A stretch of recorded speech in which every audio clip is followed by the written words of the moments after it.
বাবা, এই শীতে যে উঠেছে সে আসলেই একজন সাহসী মানুষ। উফ, কি শীত রে। এই ফয়সাল, ঘুম থেকে উঠবি কবে? সূর্য মামার ডিউটি শেষ করে ফেলছে, তুই স্কুলে যাবি কখন? এখনো কম্বল জড়ায় ঘুমাচ্ছিস? সবাই উঠতে পারে মা, কিন্তু আমাকে কম্বল আর খাট যে ছাড়ছেই না। ওরা দুজন মিলে আমাকে জোর করে ধরে রেখেছে। পাকনা পাকনা কথা, এখনই উঠে পড়ো।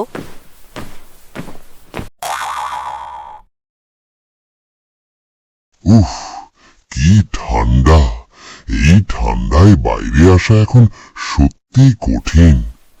ভূতু হয়ে বাইরে থাকা একেবারেই কষ্টের। দৈত্য ভাইয়া, তুমি কি সাহায্য চাইতে এসেছো নাকি ভয় দেখাতে? সত্যি বলতে আসছিলাম ভয় দেখাতেই, কিন্তু এই ঠান্ডা দেখে নিজেই ভয় পেয়ে গেছি। ঠিক আছে, তুমি এখানে দাঁড়াও, আমি তোমার জন্য একটা কম্বল নিয়ে আসছি।